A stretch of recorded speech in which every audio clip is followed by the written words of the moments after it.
ministros do Supremo Tribunal Federal devem voltar a analisar hoje um habeas corpus que questiona uma decisão do Tribunal Superior Eleitoral. O TSE negou o trancamento de uma ação penal contra um lavrador por fraude eleitoral. O TSE negou o trancamento da ação penal por entender que há indícios suficientes que comprovam o crime eleitoral. No Supremo, o julgamento teve início no ano passado. O relator é o ministro Dias Toffoli, que negou o pedido do acusado e reconheceu legítima a acusação de fraude contra ele. O ministro declarou que não há ilegalidade na decisão da Corte Eleitoral, que está devidamente fundamentada. O ministro Luiz Roberto Barroso votou pelo não conhecimento do pedido. O caso se trata de uma denúncia contra um eleitor do interior do Piauí. Segundo a promotoria, ele teria declarado falsamente que morava com outras 3 pessoas, com o objetivo de transferir o domicílio eleitoral delas. A defesa do acusado nega o crime e afirma que, para caracterizar o ilícito, a transferência de título só pode ser feita em benefício próprio e não de terceiros. A Procuradoria-Geral da República se manifestou no sentido de manter a decisão do TSE, mantendo a denúncia contra o trabalhador. E se hoje tem sessão no plenário do STF, é dia de conversar com a nossa consultora jurídica Gisele Reis, que vai explicar melhor para a gente os processos de destaque na pauta. Gisele, boa tarde. Boa tarde a todos. Nesse caso, então, mostrado aí na reportagem, nesse processo, normalmente os habeas corpus eles são usados para assegurar a liberdade de alguém, né? Mas aí é um pouco diferente. É diferente. Realmente, nesse caso, ele foi utilizado para trancar uma ação penal que já foi iniciada. Quando nós olhamos para a Constituição Federal, nós vemos lá no artigo 5º, um dos incisos, prevê a utilização do habeas corpus toda vez que alguém se achar na iminência de sofrer uma ameaça ou estar sofrendo uma ameaça ao seu direito de ir e vir em razão de uma violência causada por um abuso de poder ou por algum tipo de ilegalidade. Então, o habeas corpus, quando ele é normalmente utilizado, ele é utilizado para assegurar o direito de ir e vir. No entanto, o que acontece?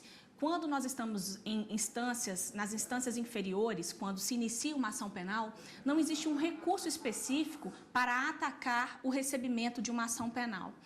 Aí costuma-se utilizar, então, do habeas corpus para trancar a ação penal, mas esse habeas corpus, de acordo com o entendimento dos tribunais superiores, ele só pode ser utilizado para essa finalidade quando houver uma flagrante ilegalidade, uma flagrante ausência de justa causa para se dar início à ação penal.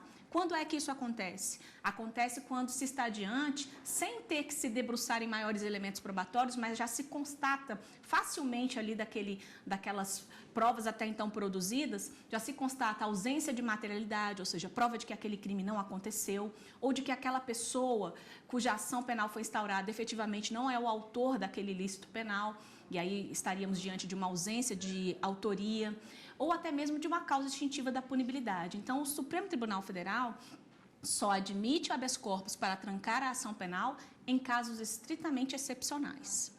E por que, Gisele, então, o ministro Roberto Barroso entendeu que, nesse caso, o pedido não deve ser analisado aqui pelo STF? Por enquanto, 2 ministros já se manifestaram nesse caso. O ministro Dias Toffoli entendeu que o habeas corpus ele deve ser utilizado de forma ampla no Supremo Tribunal Federal, desde que haja essa flagrante ilegalidade. Já o ministro Roberto Barroso, ele entendeu de forma diversa. Por quê? Porque, neste caso, houve uma decisão anterior que denegou o trancamento da ação penal. Essa denegação foi no Tribunal Superior Eleitoral. Então, de acordo com o ministro Roberto Barroso, a via adequada, a ferramenta jurídica adequada para que essa discussão chegasse no Supremo Tribunal Federal seria por meio de um recurso ordinário em habeas corpus e não por meio da impetração de um habeas corpus. Então, há aqui uma discussão sobre o meio processual adequado para trazer esse tipo de discussão ao Supremo Tribunal Federal, pelo fato de já existir uma decisão denegatória de habeas corpus do Tribunal Superior Eleitoral. Em razão disso, o plenário do Supremo Tribunal Federal vai também discutir essa questão. É possível, então, utilizar-se do habeas corpus, mesmo naqueles casos em que a peça correta, juridicamente cabível, seria um recurso ordinário em habeas corpus? Até havia um entendimento nas turmas do Supremo Tribunal Federal de que era possível manejar qualquer um dos 2 instrumentos.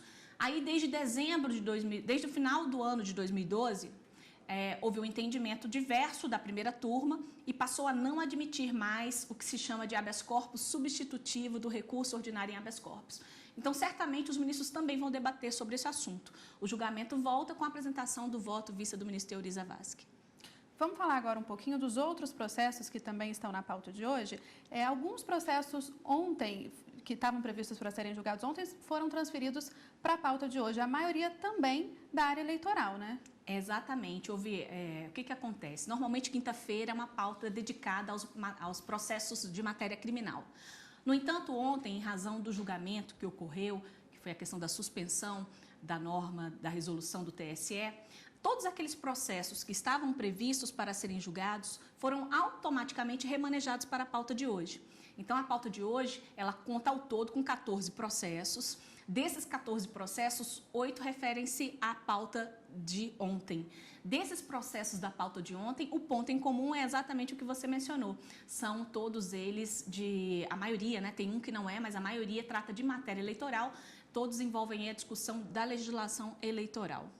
Um deles, inclusive, é aquele caso da prefeita de Pombal, na Paraíba, né, que também pode ser julgado hoje. Pode, nós chegamos a comentar ele no Jornal da Justiça de ontem, e o ponto que eu digo que seria interessante dar destaque para este caso é em relação à amplitude da súmula vinculante do Supremo Tribunal Federal e de um artigo que está previsto na Constituição Federal, que trata das hipóteses de inelegibilidade reflexa. O que é isso, Letícia?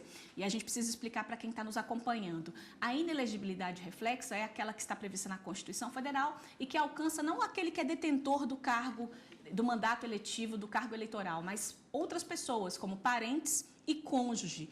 Dessa forma, a Constituição Federal impede que o cônjuge de presidente da República, de prefeito, de governador do Estado ou do Distrito Federal concorra às eleições na mesma área, na mesma jurisdição. E uma súmula do Supremo diz que, ainda que haja separação, essa pessoa também ainda é alcançada pela inelegibilidade. Neste caso, a prefeita de Pombal, ela ficou viúva. Então, o que os ministros vão decidir é se essas hipóteses de dissolução do vínculo conjugal sem a vontade das partes está ou não alcançado pela causa de inelegibilidade prevista na Constituição e prevista na súmula vinculante, já que, neste caso, o rompimento do casamento se deu pela morte. Vamos falar rapidinho, Gisele, tem algum outro destaque? Tem. Uma ação direta de inconstitucionalidade, é o terceiro item da pauta, é a ADI 1817, ela foi ajuizada pelo extinto Partido Liberal, hoje é o Partido da República. E ela também trata de matéria eleitoral e em discussão está a Lei das Eleições e ele questiona um dispositivo, o artigo 4º, que estabelece que o requisito para que um partido participe das eleições é que ele esteja registrado perante o Tribunal Superior Eleitoral um ano antes do pleito, um ano antes das eleições. Então, o que se questiona é a constitucionalidade ou não desse dispositivo. Esse caso já chegou a ser analisado pelo plenário na época em que os ministros analisaram um pedido de liminar. Mas essa liminar, ela não foi acolhida e na sessão de hoje pode ser que os ministros julguem definitivamente o mérito dessa ação direta de inconstitucionalidade.